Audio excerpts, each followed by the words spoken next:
Welcome to the Orgasmic Lifestyle Podcast by Venus O'Hara. I'm here to welcome you into the world of orgasmic living by hosting experts to discuss orgasmic topics such as nutrition, spirituality, personal development, sexuality, and much more. Here, we will offer lifestyle lessons that can help you lead a fulfilling, joyous, and orgasmic lifestyle. I'm your guide, Venus O'Hara.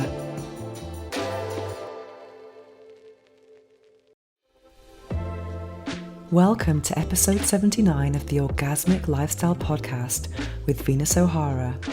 In this new moon episode, we discuss relationships. We speak with Bryan Reeves, a relationship insight ninja and author of Choose Her Every Day or Leave Her. I also review the book How to Love Someone Without Losing Your Mind by Todd Barrett, who is a future podcast guest.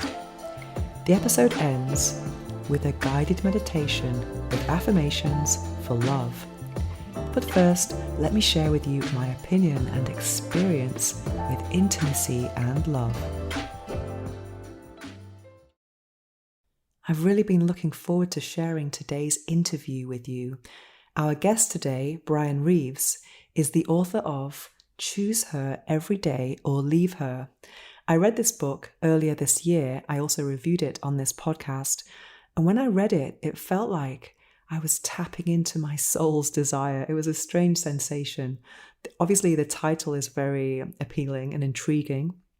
And it's a collection of short stories from different times of the author's life in the first person, lots of reflections about singleness, loneliness, relationships, heartbreak, reflections, etc. It's not quite in order, but it was so interesting to read and really understand this kind of intimate, private part of someone and what their reflections were. It was very vulnerable. And I remember just reading it and feeling like, and I just noticed there were tears in my eyes at some points, not because I was sad, but I just felt like I was tapped into some energy where I was reading on paper.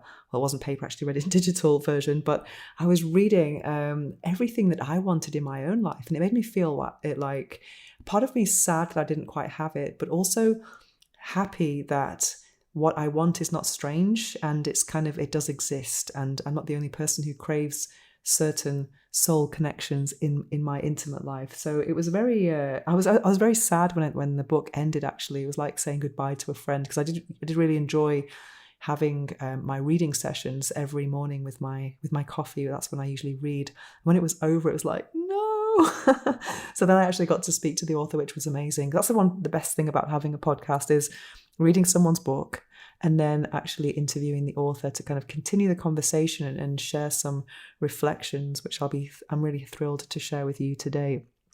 Some of the highlights of the book were, there was a chapter about loneliness and really craving someone all your life, and then finally meeting that person, and alignment. It was so interesting, his story about how he met his current partner, and it seems to be a story of being in the right frequency, which is very kind of law of attraction. But I will save that story for you when we hear the interview. And also something that was interesting is that he talked about his relationship with women at different times of his life. For example, when he was younger, it was all about the physique, just focusing on the physical beauty of someone. And then it was the mind, the intellectual capacity of someone's intelligence. And then it got into the heart space. And that's the most interesting space, I think. For me now, that's a journey I've been on. I used to really define myself identify as someone who was quite cerebral. I found myself very compartmentalized in how I expressed my desire for people. And it felt like the heart was a territory which was just, no one's going to get there. It's going to be impossible. It wasn't available. It wasn't accessible. And then more recently, I've been experiencing more kind of heart-filled experiences, which it's kind of thrown me off a little bit, to be honest, because it feels like this lack of control. And I've come to experience or feel or learn that all of those things that I was trying to resist for such a long time in my life are now the things that I crave the most, the things that I read in this book, Choose Her Every Day or Leave Her. I would really recommend this book for anyone who is craving intimacy in their lives and can't quite find it, or someone who has intimacy or wants to improve their intimacy with their partner. It's a very vulnerable, emotional, and hopeful book, and it's just fantastic. I really, really, really enjoyed it. And when it finished, I was like, no, it's over. It was quite sad. Also, it made me think about. Well, I also wanted to share with you that I went to this really incredible Tantra workshop this week, and it's something that I've never really experimented in a group situation. I think I had a lot of prejudices about Tantra workshops, especially the sexual side of Tantra, which is kind of like a little bit misunderstood, really, because Tantra, the sexual part of Tantra is very small. But I went to a non-sexual Tantra workshop, which, although it wasn't sexual, there was still a big emphasis on intimacy, emotional intimacy. And it was at the private members club that I go to, so I knew it wasn't going to be anything strange. It was going to be vanilla. However, I felt expanded after this experience. We did several exercises, for example, body shaking, movement, breathing. And then we actually interacted with some of the other members. And even though it was in my private members club, I didn't know most of the people in this workshop. And we had an exercise where we were doing active listening, where we had to listen to someone answer a very deep question for about a minute and just look into their eyes, listen, and really just hold space for them. So I was interacting with people. I can still see their face before me now, who were telling me some very deep things about their childhood, about trauma, about heartbreak, and just about complexes in general. And I just found it can be quite, it blew my mind how you can experience an intimate, vulnerable moment with someone that you don't even know. There were no labels, no names. No, I didn't even know what they did or if I'll see them again, but it was like, wow, we're sharing this moment. We're all humans and we all have these stories of things that are difficult for us. And what else did we do? Oh yeah, we listened to people's hearts as well, which was interesting. It was, well, obviously only the people who were kind of up for having someone's head on their chest, but it was a very interesting experience nonetheless. And it's something I definitely want to explore a bit more. I think there's just so much that can be learnt when you ask deep questions to people. And everyone has these facets of vulnerability and depth, and sometimes we just don't know how to access them. So I did find that this workshop was a way to encourage and enhance human connection. Anyway, enough about that human connection. Let's speak to our guest today. I'm so excited to share this interview with you today, and I hope you enjoy it as much as I did. Are you looking to strengthen your pelvic floor in a fun and engaging way? Introducing PeriFit, the pelvic floor trainer that combines biofeedback with interactive video games. With PeriFit, you can track your progress and improve your pelvic health while playing games with your vagina on your smartphone. It's easy, effective, and more importantly, it's fun. For a limited time, you can get 25% off with the code Venus15 at checkout. Visit perifit.co today and take control of your pelvic health with PeriFit. That's perifit.co and use the code Venus15 for 25% off. The link is also in the show notes below. Strengthen, play, and thrive with PeriFit. Disclaimer: consult your healthcare provider before starting any new fitness program. Now it's time for this episode's interview. We'll be speaking with Bryan Reeves, a relationship insight ninja and author of Choose Her Every Day or Leave Her. Bryan Reeves, welcome to the Orgasmic Lifestyle Podcast. Thank you so much for taking part in this interview today. I'm glad to be here, Venus. Thank you. Welcome. When I read your profile, I was so excited to interview you, especially after reading your book, which we'll talk about in a while. For those who are unfamiliar with your work, could you tell us what you do? So the short of it is I've been for about the last 10 years, a relationship coach working with couples, men and women. Now the last 3-4 years, I've really focused on coaching men, working with men. I'm a 49-year-old, just about to be 50 years, exquisitely aged man. And because I've seen through doing this work that men don't really get a lot of support in the ways that men really need support, particularly around intimate relationships. That's become my focus, to really help men thrive in intimate relationships. So that's predominantly what I do. I'm also an author, a blogger. I have a few books on Amazon and all that stuff. But Fantastic. So, what inspired you to follow this path? I wouldn't say I was inspired so much as life kicked me down this path. Mhm. It's not entirely true, but look, when I was 26, I was a captain in the Air Force, and I was completely disconnected from my body. Couldn't feel anything in my body. I didn't feel alive. You know, I was like a dead man walking. Um, couldn't laugh, couldn't cry. And from that place, Venus, I tried to do intimacy with women. You know, I don't mean just sexual intimacy, although I do mean that, but I also really just mean relationship. I tried to have relationships with women, intimate relationships, and it was just one disaster after the other. As I'm sure you can appreciate, right? A man who can't feel anything, Mhm. he's not likely to do well in intimate relationships. And that, you know, I think by the time I was 36, so was that about 13 years ago, I just resolved to stop sucking at love.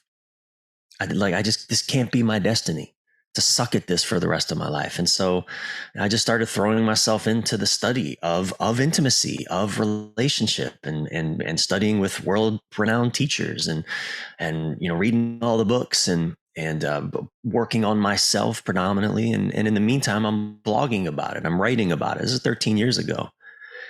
Mhm. And that just took on a life of its own. And, you know, since then you know, people have asked me to help them in all kinds of ways. And that turned into for 10 years now, I've just been coaching and working with people on these same things that I struggled with for so long. Amazing.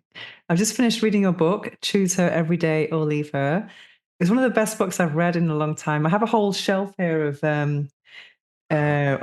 authors that I've interviewed, a whole of books from podcast Yeah, guests. yeah, yeah, I read yours on yeah. electronic. I'd love to have a physical one so I can add it to my collection. I Yes, was so sad yes. when the book ended because I felt like it was my it was a great Mm, escape for me. I love books that you just read and they absorb you. You know, I read like mm, 50 pages in the first sitting, mm, and the title is very intriguing. Choose her mm, every day or leave her. mhm, Could you tell us the mhm. story or the meaning of the title?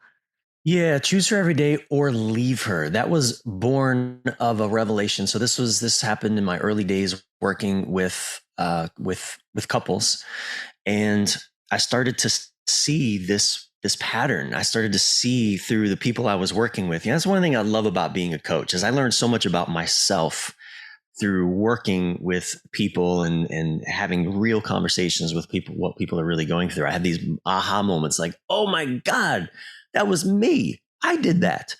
And that was a revelation that I had back in 2015, that, you know, I had been in a 5-year relationship with a woman that was just chaos and painful and suffered for both of us, not just for me, for her too, no doubt. And I realized in a moment of aha, oh my God, no wonder she was so frustrated so often with me, is because I said I was in, but I wasn't.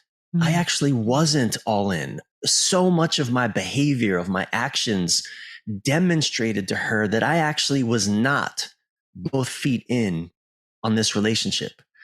And that epiphany, just, I mean, it was like a gut punch, because I had, you know, this was so much of my awakening, Venus, as a man reflecting on relationship, was how much responsibility I had for things not going well.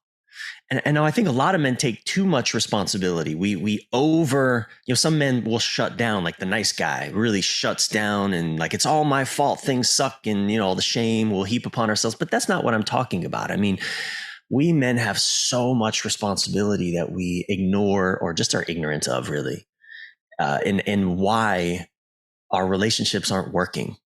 And so that was a moment of aha, oh my God, yeah, I wasn't choosing her. I wasn't choosing this woman that I said I was choosing. No wonder it drove her nuts. No wonder she acted in all these ways that for me were really difficult and that I would point the finger at and go, God, if only she would change that. Stop doing that. Stop talking to me like that. Not that that's not true. Not that she was so skillful in relationship either, but I just completely had ignored my part. And that was a huge part. I was not all in on her. And that's what that title reflects. So were you aware of that or not? Were you I not? was not at the time, not while I was with her. No, Okay. not at all. Not with any woman. I mean, just, it's like one of those things you can't see what you can't see. And I couldn't see it. Mhm. It just wasn't even a concept I understood. I just thought, hey, I'm here. I'm in the room with you. Why are you so Mhm. angry with me? Okay. Right? So what signs are there of, according to your opinion, about someone not being all in? I mean, what Mm, signs? it's a great question. It's a really great question. What are some of the signs? Well, I coined this one phrase that I call masculine checkout syndrome, Mm, MCS. That's where in a heterosexual context where a man is physically in the room, but emotionally, intellectually, he's checked out. He's not really here. And that was my experience for many, many years. I was physically in the room, but I was not really bought into what the realities of relationship would have really required me to be bought into. And what do I mean by that? I'm married now for 8.5 years with the woman I waited a long time for. I'm incredible, wonderful marriage with this woman. Her name is Sylvie. She's fantastic. And the first couple of years of our relationship, a lot of things came up that in the past I would have run from. Just differences of opinion, anxieties, insecurities. I mean, whatever label we can put on them, just things that were hard for me to be with. And by the way, vice versa. Not like I'm so easy to be with. mhm, I'm not, right? But being all in in a relationship means even when those difficult things come up, I'm leaning into them, even if it's hard, even if I don't really know what to do about them. I'm leaning in versus leaning out, right? It means, okay, this is hard for me, but I'm here for it. Let's mm, figure this out together, right? That's what leaning into relationship challenges and all relationships, in my experience. There may be a few unicorn relationships here and there, but for the most part, all relationships have challenges. And if you're really being honest with each other, those challenges arise early in the dance. And I mean, it's the difference. Not choosing your partner means leaning out when the right. challenges arise, right? In a simple way of putting it. Okay, that's interesting. So another reflection from the book. What is an evolved man? Mm, How do we what is an describe, evolved and man? where are they? I think a lot Yeah, of it's people want to funny. know where they are. Yeah. I was very delicate in writing that chapter because, for the obvious conflicts of interest, Mhm, I think a so-called evolved man is very careful about proclaiming himself evolved. mhm, Uh, but that was an article that I wrote in response. That was a chapter I wrote in response to a friend of mine who had asked me, Bryan, what does an evolved man want from a woman? Right. So I wrote that chapter with that in mind. And I think, you know, in my experience, in my own evolution as a man, I would, I'd like to relanguage it as an evolving man. What is a mhm, growing, evolving man? And I think that a growing and evolving man is a man who is learning to come into to right relationship with his own feelings and emotions, with his body, with his own vulnerability, who's willing to confront his own challenges, to not pretend everything's okay, to not wear the invincibility mask, but a man who's growing comfortable in his own body so that he can also be in partnership with another human who is also willing to bring their fullness to the relationship, right? Not just all the good parts, but even the messy and the ugly parts. I think this is the signature of an evolved or an evolving man is in that willingness to lean into the messy parts of life, of himself, and therefore of his partner as well. So how can we encourage men to operate from the heart space? Because you mentioned it was interesting Mm. evolution that you talked about in your book about, younger years being focused on the physical and then the mind and then the heart. I thought Yeah. this was an interesting transition Yeah. and transformation. So how does that occur? I mean, I can I know how it had happened for you, but how can we Yeah. encourage men to get into that heart space? Yeah. Well, I want to also, you actually asked me another question that I didn't answer about where are these men? Okay. Are they your clients? You should do a Well, matchmaking service, maybe. well, here's what I believe about that. Mhm. I think such men are everywhere. Really, I Uh-huh. do. I think, in fact, I think inside, underneath the armor of every man is Mhm. a deeply sensitive and attuned man just waiting to emerge. I think in the heart and soul of every man, and I may be a little naive in that. I'm sure that there are some genuine, to the core assholes out there, surely, narcissists, all the things, mentally, maybe mental illness, all of that. But that notwithstanding, I think the vast majority of men are, again, underneath the armor, the programming, the BS, are good men, are that who have a big heart and are very sensitive, right? That said, right, also I agree that the vast majority of men are not expressed in that way, right? I think we're lagging behind women, by a few decades in terms of personal growth work and coming into our own, and so how can we encourage men? How can we help men? Well, I think one of the most important roles that women can play is actually in not, first off, not enabling our adolescent behavior to continue for most men. Our adolescence doesn't really even begin to end until our late 30s in our modern culture. Most men are still acting out of an adolescent psychology well into their 30s, if not their 40s and 50s. Some men never evolve out of their adolescent psychology. And what do I mean by that? But, like, for example, just adults take responsibility for their choices, for their impact on each other. There's uh, this beautiful idea in the world of therapy about adult psychology. And I learned of this when I was reading about the masculine archetypes. The King Warrior Magician Lover, a great book by two authors, Moore and Gillette. And they said in this book about the masculine archetypes, they say, adults take responsibility even for that which we are not responsible. Mm. Adults take responsibility even for that which we are not responsible. That one idea was life changing for me, especially in the realms of intimacy.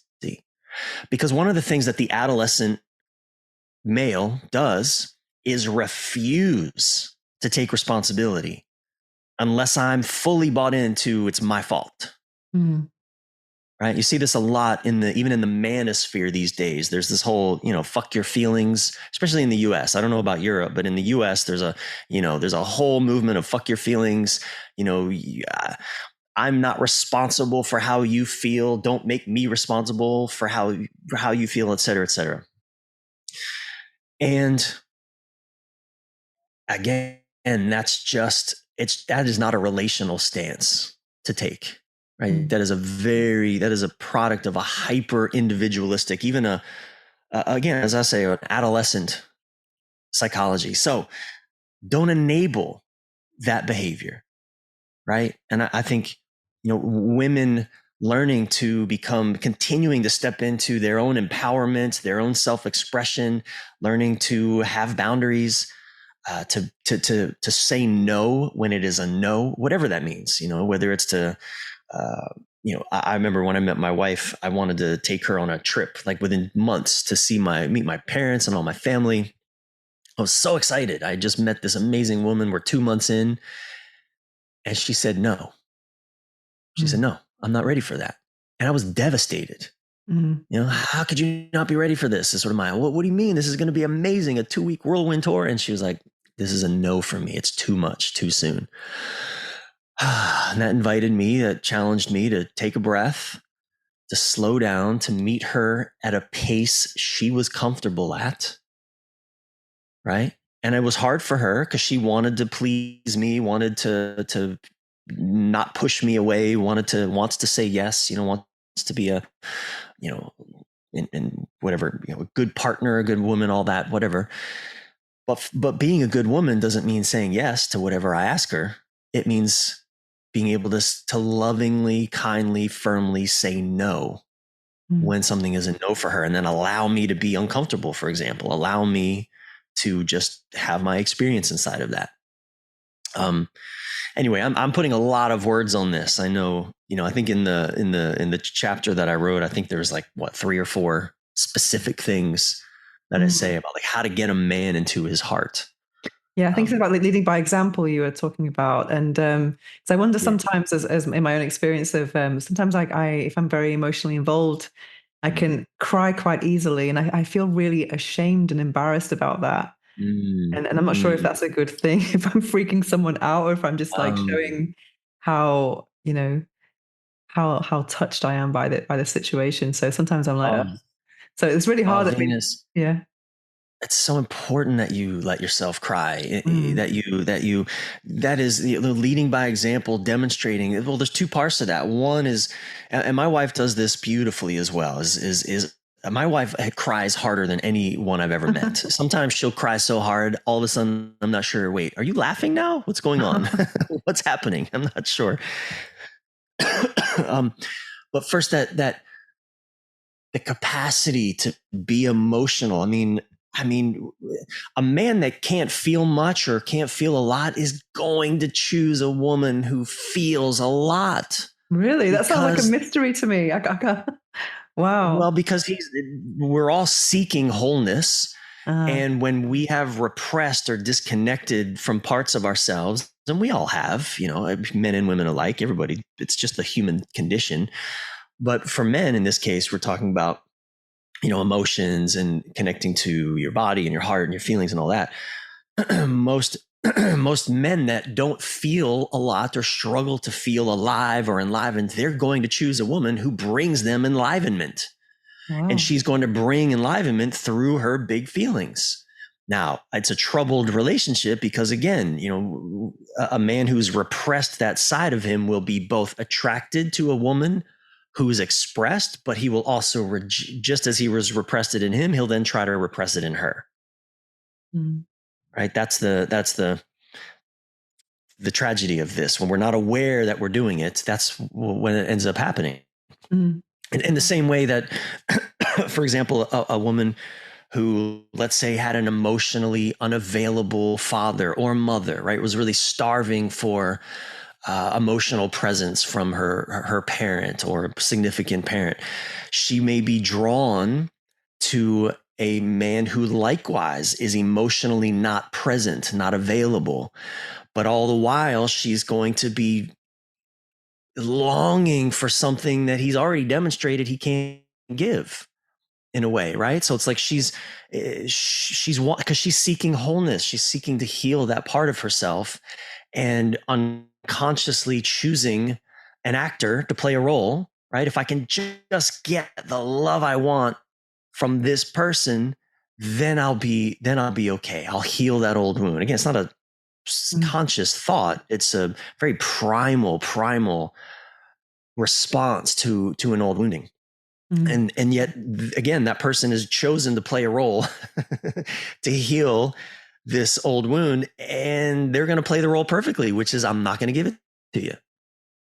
Wow. And so then what, right? Until she understands that this is what I'm choosing this to heal something, it's actually not their job to heal this for me. And until she recognizes that, excuse me, she's going to continue choosing partners that can't give her what she wants.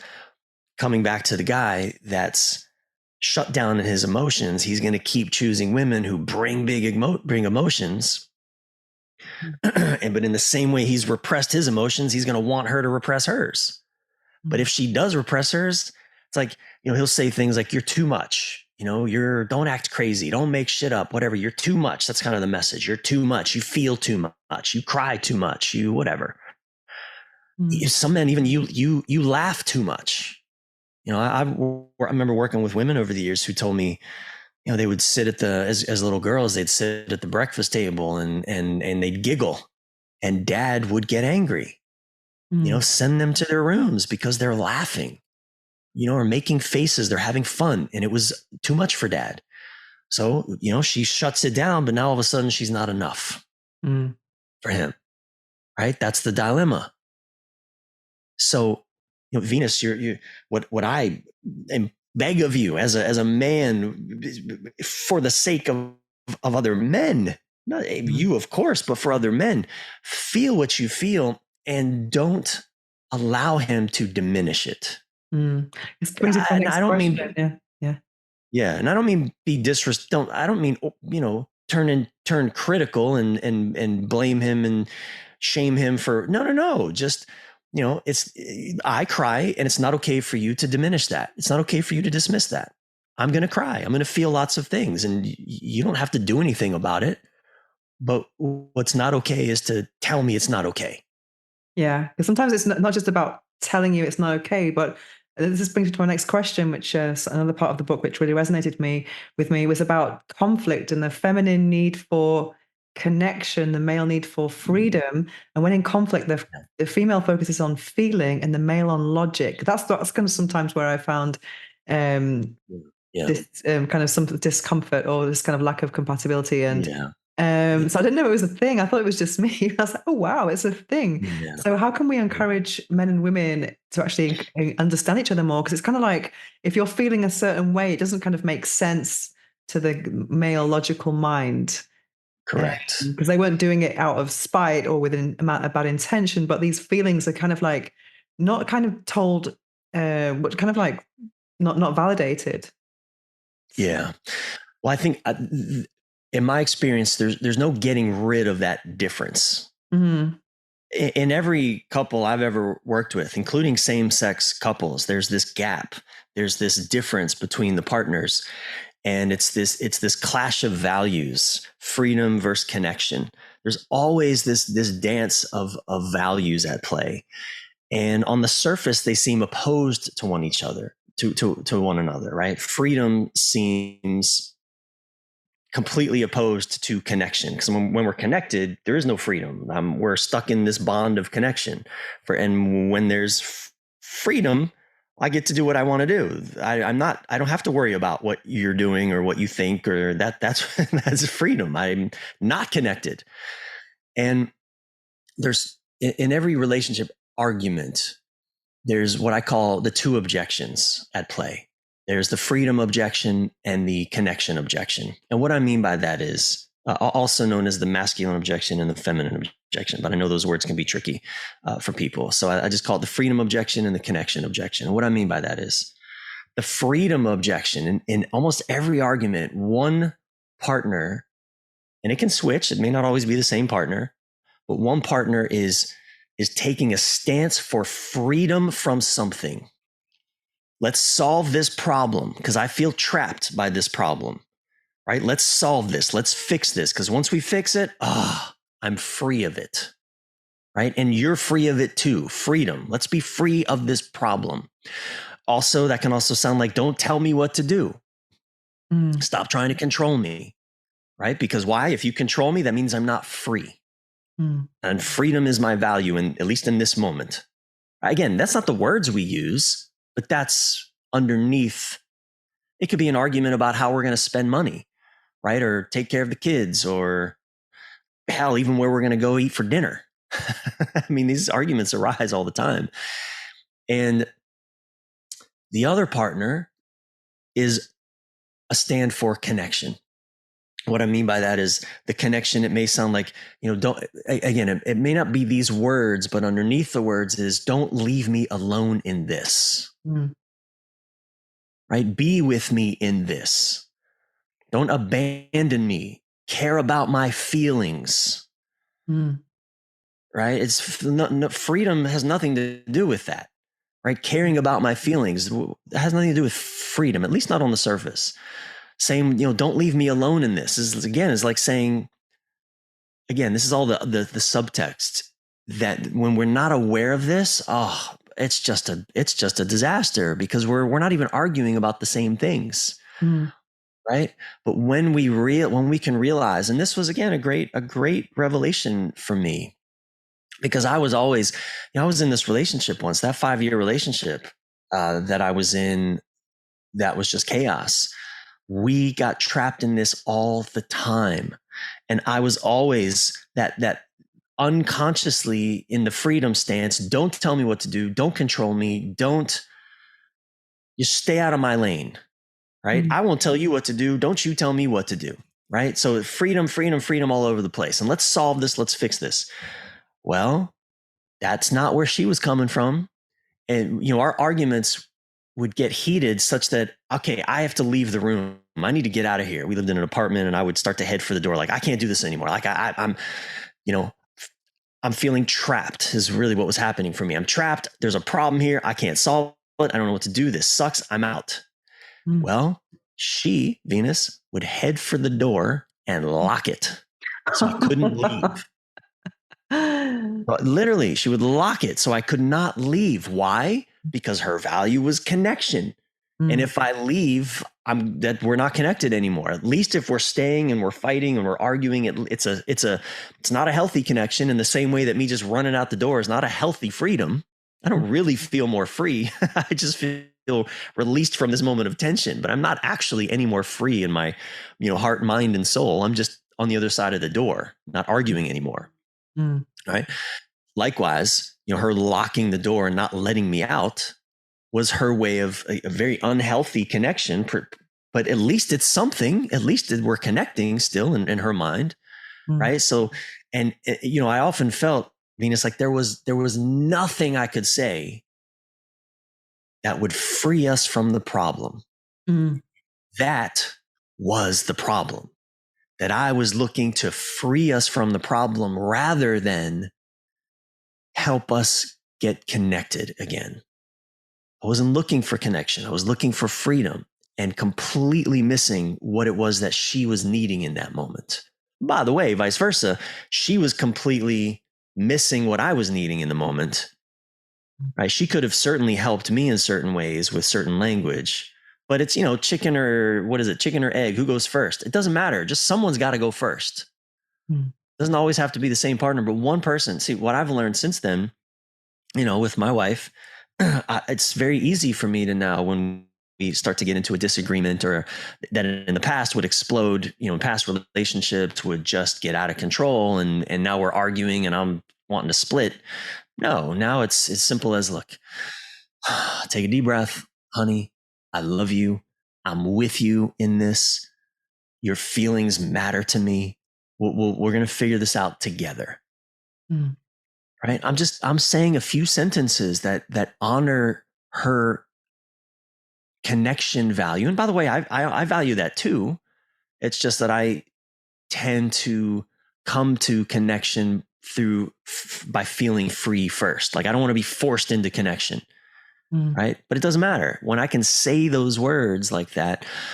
I'm talking in what I call connection language, Mm. not freedom language. I'm talking in connection language. I can see it has a visceral and almost immediate impact on my wife, on her nervous system, on her body. I can see it. She takes that deep breath. Oh, thank God. It's like on a primal level. She's like, oh, he's here with me. He's not abandoning me in this moment. Mm. I can understand It's, that. Mm. and that, whereas arguments in the past for me would last hours, days, weeks, forever. Mm. My wife and I can get through things in 15 minutes. Because we know how to use each other's language. And by the way, she uses freedom language with me often. Hey, I'm not trying to tell you what to do. Mm. You didn't do anything wrong. There's nothing you have to fix. Oh, okay. That's really helpful for my brain. What she's telling me in a subtle way is, hey, you're not trapped. You don't have to do anything that you don't want to do. That's really helpful for me to hear, Mm. right? That's when my body goes, okay, so now I can just be here. Okay, now I can just listen because I'm not on guard. Like, wait, you gonna tell me what to do? You gonna tell me how to live my life? You're gonna Yeah, turn me yeah, into a little boy? You yeah. know what I mean? Definitely. Another thing that part of your book that really struck a chord with me was the part about embracing loneliness and why we should, how can we make the most of our single time when we are Mm, craving a loving relationship? yeah, yeah. That chapter on embracing loneliness. I think that's really key to having a healthy relationship with another person. Is I can't remember what philosopher said this, but he said something to the effect of all mankind's ills are are because we can't just sit in a room by ourselves and be alone. Mm. And I think when we're able to embrace loneliness, aloneness, even the sadness that comes with being alone, I think now we're in a beautiful space to enter a relationship because now I'm no longer seeking to get that person to make me not feel alone anymore. Yeah, yeah. Right. And I think so much of our relationship ills are can be traced to that codependent need to get that person to make me feel better. And if you don't make me feel better, then something is wrong either with you or the relationship. Mm. And we need to do something about that. Well, you need to do something about that. That's kind of how it goes. I think that learning to just be with our, the sadness, the pain, the loneliness, whatever, learning to be good companions to ourselves really is what we're talking about. Mm. I think that sets us up beautifully to being a good companion to another. This takes me to my next question, which is perfect. I love the story about how you met your wife. It seems like Mm. it was the perfect example of you have it having to be in alignment to attract what you desire. Would you Yeah, agree with that? And would you like to briefly absolutely. share the story for those who don't know it? Yeah, it's pretty magic how I met my wife, and I, you know, I won't tell the full story. When I really tell the story, and I think I tell it in the book. I actually write pretty at length about it. But yeah, I met my wife when I was 41. I think she was 32, so nine years difference. And just disclosure, I wasn't looking for someone 9 years younger than me. That was a bit young for me, actually. I was looking more my age or, within 5 years, but I met her. We actually met through the internet, but I was in a cabin in the middle of nowhere, Idaho. I was finishing my first book, I think. Yeah, that must have been my first book. I was finishing that. And I remember, I was just in love with my life. I was so in love with my choices. I was really proud of myself for following the whispers of my heart. I was in this cabin in Idaho. I had actually said no to an opportunity to make some money in Los Angeles, filming a commercial that would have been interesting and in alignment in a way with me. I wasn't going to be an actor. I'm not an actor, but they wanted to film some guy or no, I guess it was a guy. They wanted to film a guy who was like on an eat, pray, love kind of journey Mm. and turn it into a commercial. And they were going to pay, a little bit of money for that. And I wasn't making a lot of money at the time. And so a big part of me was like, the fear based part of me was like, I need this opportunity. Mm. But somewhere, in my heart and soul, it was like, no, you don't. What you need to do is go to that cabin in Idaho, get away from Los Angeles, and not next week, but today. You need to do this now. And doing that would have meant saying no to that commercial. And I think I pushed it one day to see if that commercial would really come through. And I still didn't hear anything. And I was like, doesn't matter. I got to go. It's time. And I could feel it. Like just as soon as I hit the road and started driving, just the expansiveness in my body, the deep yes of my choice. reverberated throughout my being. Like I just knew, like this is such a yes for me. I don't care what happens on that other path. And as it so happens, a week later, I'm in that cabin. Um, I was still writing and blogging, and one of my blogs exploded on the internet. It was actually the title blog, "Choose Her Every Day or Oh, Leave wow. Her," while I was in that cabin. And 1 million people a day were reading my blogs, were on my website. And, I'd had some success up before that, but not like that. That was a whole new stratosphere. And at that same time, I met my wife. We started chatting just through I think Facebook Messenger or something. I didn't know that she was going to be my wife, but we just started chatting. And I remember I even told her. So that night before, I'd been sitting in this hot tub in this, on the porch of this cabin in this beautiful meadow in Idaho, and I was having champagne, just celebrating my success, and just wow, what a beautiful life. But Venus, I also noticed I was all by myself. Mm. you know, um, and I just whispered out loud to life. I was like, you know what? I'm done. I'm done doing this by myself. Mm. I mean, I'll do it Ready. as long as I need to. I'll keep going, but I'm done. And I have a little prayer to life. Bring me the woman. Bring me that bring her. Let's go. And take your time. I do this practice I call command and surrender. Oh, I love You know, it. command and surrender. I command life. Bring me the resources, the opportunities, the woman in this case. That is not just to feed my ego, but that is so that I can do what you brought me here to do. Mm. Whatever that looks like. And life, I surrender. I surrender the timing of it. I surrender what it looks like, the detail, like you take care of that. Right? Command and surrender. That is such a powerful practice for Mm. me because it allows me to speak into existence what it is that I want, what is my vision, but it also disengages my ego from being attached to how it then actually comes about. Mm. Right. It's a paradoxical practice, but I literally was in conversation with Sylvie within 24 hours of that moment. Yeah, because I think I'm a big practitioner of law of attraction. I'm actually writing a book now about orgasmic manifestation. So it's about using Oh, orgasm to manifest.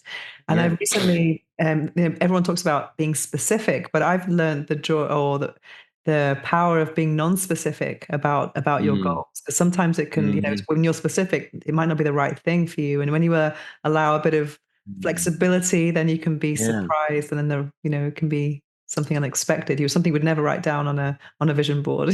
So I'm great. so enrolled in that. I agree with Mm. you. I think being specific can actually be really limiting. It could Yeah, actually be definitely. sabotaging. Mm. So I love that. So a couple of quick questions I ask all of my Mhm. guests. What is the book that changed your life? Oh, there's been so many, but I think um, Viktor Frankl, Man's Search for Meaning, which I Mm. read in my 20s, that was life changing. Eckhart Tolle, A New Earth, Mm. that was life changing. I read that book and thought I never have to read another book again. It was Oh, so wow. naive and silly, but that's how life changing that book was. And even on my path, the work that I do, David Deda's Way of the Superior Man, which I read at 36, right when I was making this pivot, out of sucking at relationships for the rest of my life, setting myself on a new path. Mm. Way of the Superior Man, David Deda. I mean, those are just three. I could keep going. Great. So what affirmation or phrase do you live by? So this one that I've been living by for many, many years is life is constantly conspiring to bless me. Oh, My only job is get out of the way and let it happen. amazing. Love I've it. lived by that. That's been with me for years. Do you have it written down somewhere so you can look at it, or It's in your so heart? ingrained in my brain. I actually don't have that written down. It's so Mm. ingrained in my brain. Life is constantly conspiring to bless me. My only job is get out of the way and let it happen. Amazing. So where can people find you? Best place is my website, Bryan with a Y. Spell my name with a Y, Bryan. I think that's the proper English way. Are you English by birth? My parents, I am, but my parents are Irish. But in Ireland, Oh, they Irish. spell it Okay. with an I, Brian, with an I. Oh, they do. Okay. Yeah. Well, I I think don't in know where they England, spell. yeah. I know I don't it's know where yours they. with Y. Yeah. I don't know where to spell it with a Y, but I'm Brian with a Y. Oh, Uh, by the way, we have a love affair with Ireland. We try to go almost every year. oh, Uh, cool. the BryanReeves.com. You can find my book. You can find my blogs. You can find, I work with how I work with men, and even I still do some work with couples, but yeah, BryanReeves.com. I'm on all the social medias, but there's links to all my pages there as well. And on the penultimate episode, I actually reviewed your book. So Oh, I gave great. you a glowing review. Oh, thank So, you. yeah, it's really Oh, good. I great. also, it's Is already that out. already out? Yeah, Okay. I interviewed Jonathan Asley, who is the number one midlife dating coach. So it's a Okay. I real know. love kind of Yeah. episode there. I love it. Yeah. Great. So, Brian Raves, thank you for joining us today on the Orgasmic Lifestyle Podcast. It's been a real pleasure. Thank you, Venus. I'm honored. Thank you for inviting me on this. I love the conversation we've had and love the work you're up to. Thank you. The book I'm reading now is How to Love Someone Without Losing Your Mind by future podcast guest Todd Barretts. I'm very excited about interviewing Todd. This book is amazing. And he has an Instagram account called Your Diagnonsense, which is a very appealing title. And I really love, I'd never heard of him before actually, but when I followed him, I saw that many of my friends were already following him, and he has a very big following of over 500,000 people, so very popular. And his book has just come out, so I was very lucky to actually read an advance copy. And I'm very interested in the topic of intimacy, sexuality, of course, and relationships. I think relationships is like the PG version of intimacy when it comes to content. And I really like his spin on relationships. It's a bit different from what we usually see on Instagram. And he was inspired to start this account and share his knowledge after seeing all the kind of Instagram posts that kind of, how would I say, dictate to us what relationships are, what red flags are, all of these listicles, boundaries this, red flags this. If he does this, it means this. And I think sometimes, those lists can be helpful, but sometimes, every relationship is unique. And sometimes if something is ticking a box on a list on Instagram, it doesn't necessarily mean it's true for you. So I think it's very important to have some awareness around that. I think I've struggled with that definitely, and sometimes if I've shared things that I'm struggling with friends, and they'll make assumptions. Oh, that's not a real relationship because this, that, and the other, and you're thinking you don't know what I'm going through with this person. You know what I mean? I think it's all. We have to be aware of what our projections about relationships are and where they're coming from. Is it coming from society? Is it coming from Instagram? Is it coming from, our expectations, our previous relationships, or even what our friends, what their relationships are like? And it's kind of, it's worthwhile taking a moment to try and see what it is that you want and what feels good for you, and really tapping into how your body feels with certain things, and know if it's yours or if it's something external. And this book is very I've read it very quickly. I'm about halfway through now. There are a couple of little quotes I actually want to share with you on here that really ring true for me as well, about how I see sexuality and how relationships in my life have formed. I mean, in the past, many relationships that I have had have been a case of having sex with someone and knowing that it was so good, I wanted to repeat. And then it just becomes a relationship almost seamlessly. And even sometimes it's happened with me with people who, at first I thought this is just a one-time thing. It's just a fling. I remember maybe my penultimate relationship. It was like that. It was a guy who, on paper we were very incompatible, and there are many reasons why I could not imagine ever being with him. But there was this attraction that was really emerging. And I remember I used to see him every day in the gym, and then he went away for a week, and I thought, oh, I actually miss him. And he phoned me when he was away and told me that he missed me too. And I didn't know how to say, oh, me too, because it was just the kind of guy that I just would never go out with. Anyway, when he got back, I went around to his place one day, and it was a bit ambiguous why I was going there, but I shaved my legs. And when I got there, we ended up, having this like Kama Sutra experience all over his apartment. And I remember when I was coming out of there, I was thinking, okay, one more time, one more time. And then it got to another time, another time, another time, to the point where it ended up being a 4-year relationship. And I was had this huge inner conflict the whole time, because I never fell in love with him, but he was a great person. And so it made me think about how the power of sexuality, and sometimes, it can take you down these paths that you might not want to go on. It was he was a wonderful person, and I care deeply for him, but it was not, I feel like he was heart blocking me and cock blocking me for something else. I was doing it to myself, of course, because we have to, take responsibility for our situations. And I'm telling you this because there was something that I read in this book, How to Love Someone Without Losing Your Mind, which was reminiscent, that reminded me of that. So here is a quote. Because this is actually the author referring to a past relationship of his. Because the sex was very good, we kept having it. And in doing it, we found our feelings evolving. I fell deeply in love with Alex, and we moved in together 4 months after that first sexual encounter.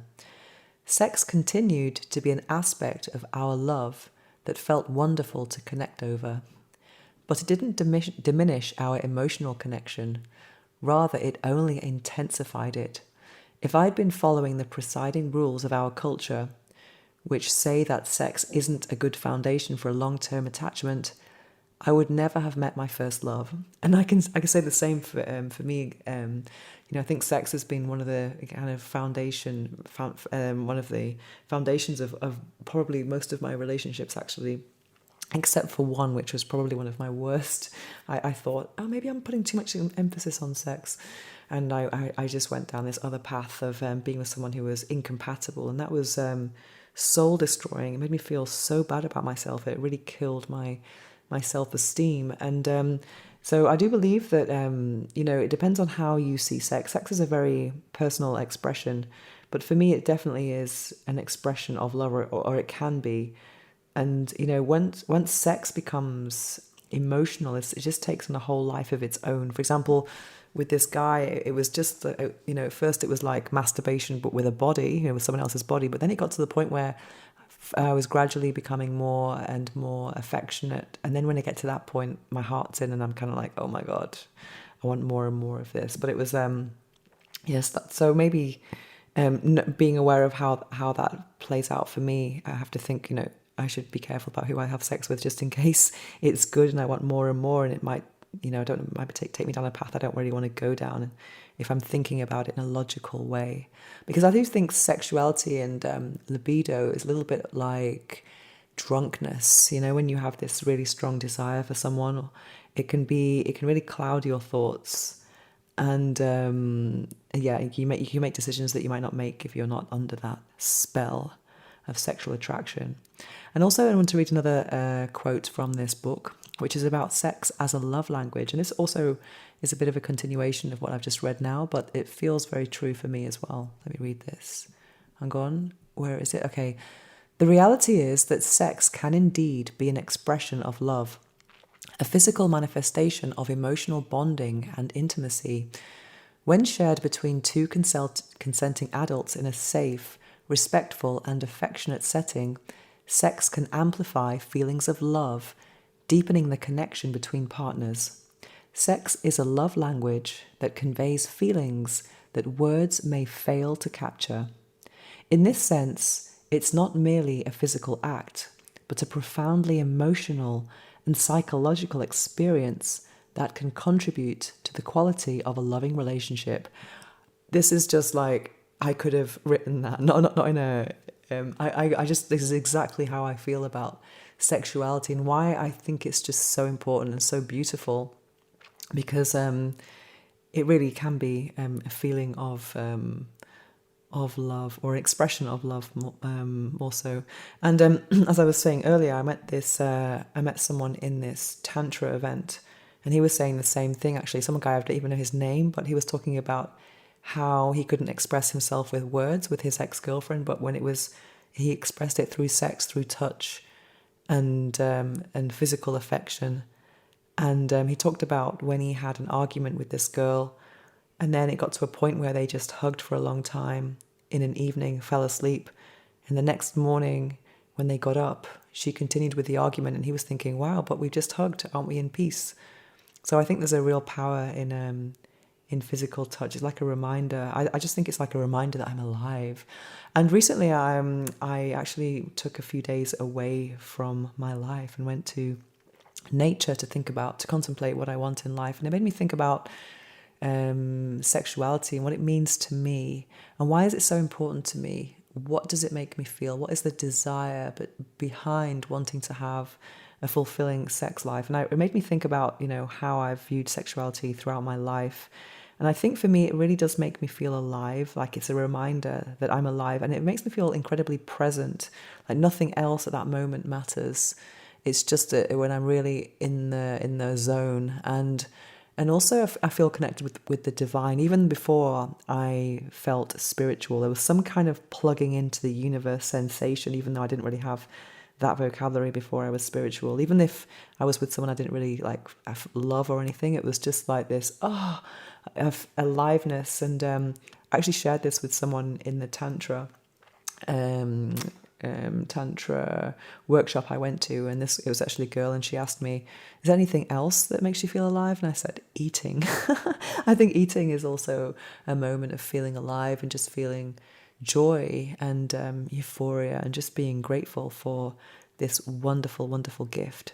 And so sexuality, food and sex is very, very related. But going back to this book, how to love someone without losing your mind. It also refers to different things that have become quite popular in Instagram psychology now, such as boundaries, red flags, attachment styles, blah, blah, blah.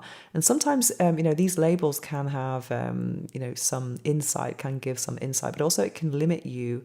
And you can think, oh, I'm like this, and I'm so, and it gives you all the answers. And I think that can be, I think these things have to be taken with a pinch of salt, because only you know who you are. And that takes a lot of deep reflection to actually understand that. But at the same time, it can be a mix of different theories and schools of thought that can actually help you to understand yourself. But getting a book and saying, yeah, this is me, and looking to this theory for all your answers might not be the way, because sometimes, we are all unique and we have different influences from different things. But I definitely recommend this book, and it's kind of, it gives a lot of tranquility to know that, if you are feeling triggered in a relationship, it's perfectly normal, because relationships are almost a reflection of our early attachments and all those unresolved things that we have come out in relationships. So I think it's what this book has taught me so far is to kind of be okay with imperfections and triggers, and just knowing how to deal with it and knowing where they come from. Sometimes he was saying a lot of the time when we react to something, a lot of it is to do with our past rather than our present. And I think it's important to create a space of complicity with your partner so that you can share these moments and not have blame, and share how you're feeling and be vulnerable, but know that it's not their responsibility to make you happy. It's your own. So yeah, a wonderful book. So that is How to Love Someone Without Losing Your Mind by Todd Barretts. And his episode will be live on the 22nd of June, and I'm so excited about it. Now it's time to slow things down as we prepare for this episode's guided affirmations meditation. It's probably not a good idea to listen to this while driving or operating machinery. Instead, take a break from whatever you're doing, get comfortable, take a deep breath, and enjoy.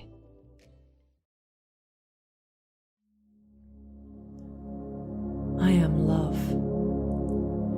My heart is full of love. I deserve a healthy, loving relationship. I am open to receiving love. I am open to giving love. I am grateful for the love in my life. I am a magnet for love. I am love.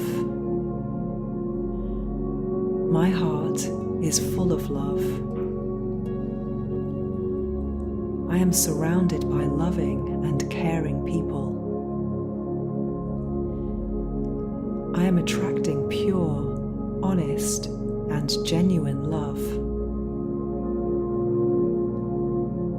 I am capable of loving fully and completely. I am creating a life filled with love and joy. I am a magnet for love. I am love.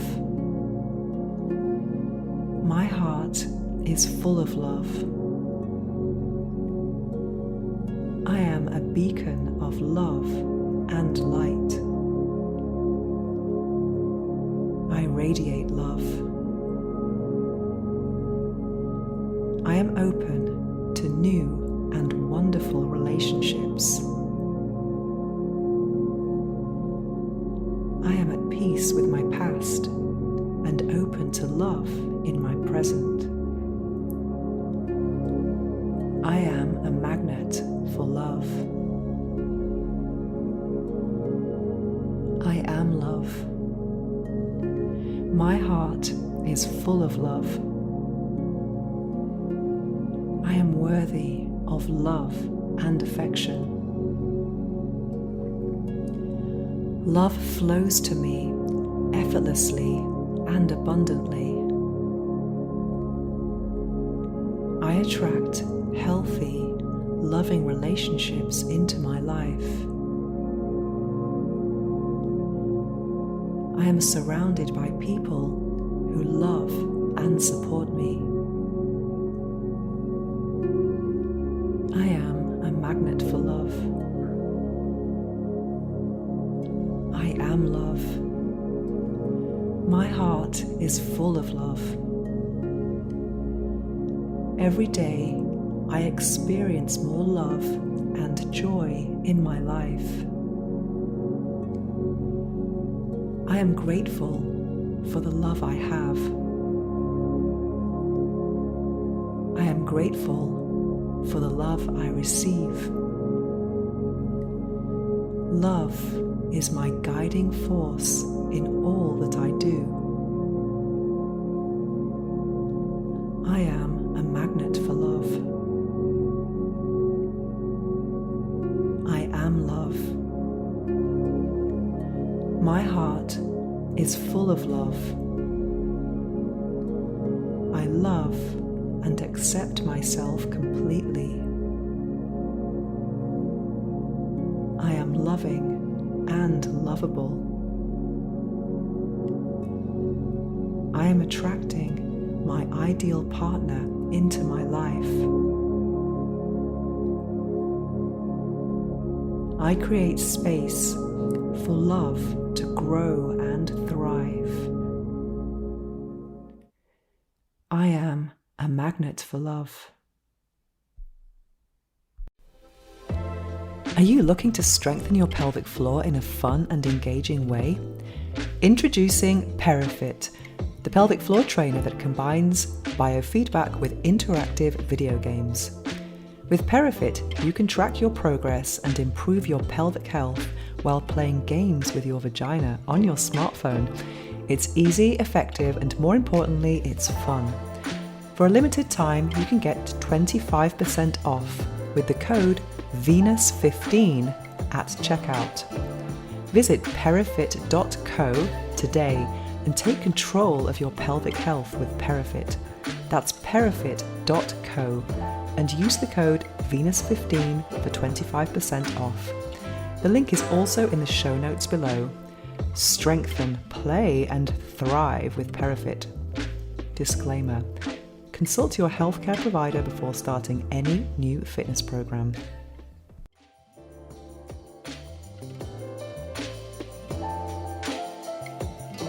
find out more about me and my orgasmic lifestyle, visit venusohara.org or follow me on Instagram at instagram.com/venusohara. Make sure to search for the Orgasmic Lifestyle Podcast by Venus O'Hara in Apple Podcasts, Spotify, and Google Podcasts, or anywhere else podcasts are found. Make sure to click subscribe so you don't miss any future episodes. Thanks for listening, have an orgasmic week, and make sure every day is a climax.